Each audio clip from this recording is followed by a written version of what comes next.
Hello guys, আজ আবার আমি তোমাদের একটি নতুন গল্প শোনাবো বলে এসে গেছি। তোমরা পুরো ভিডিওটা দেখো, তাহলেই তোমরা গল্পটা বুঝতে পারবে। আর যদি ভালো লেগে থাকে তাহলে অবশ্যই একটি লাইক করে দিও, এবং যদি চ্যানেলটি নতুন হয়ে থাকো তাহলে অবশ্যই ফলো করে দিও।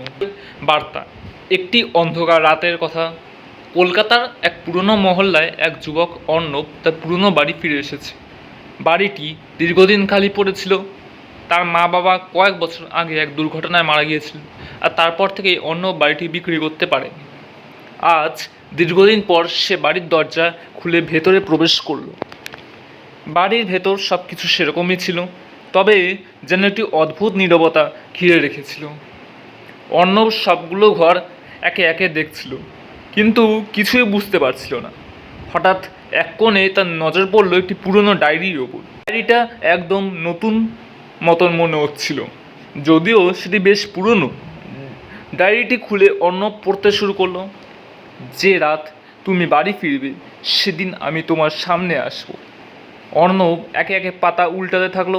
কিছু বুঝতে না পেরে তার বুকের মধ্যে অজানা এক অস্বস্তি শুরু হলো।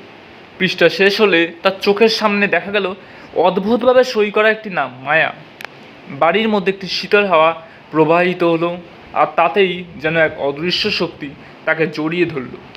অর্ণবের মনে হলো সেই মায়া তার পাশে কোথাও দাঁড়িয়ে। সে ঘুরে তাকালো, কিন্তু কিছুই দেখলো না। এরপর সে শুনতে পেল আস্তে আস্তে এক নারী কণ্ঠস্বর, অর্ণব, তুমি কি আমার কথা মনে রেখেছো?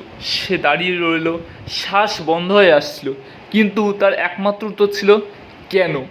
তো বন্ধুরা, গল্পটা তোমাদের কেমন লাগলো অবশ্যই কমেন্ট করে জানিও, এবং যদি ভালো লেগে থাকে তাহলে অবশ্যই বন্ধুদের সঙ্গে শেয়ার করে দিও।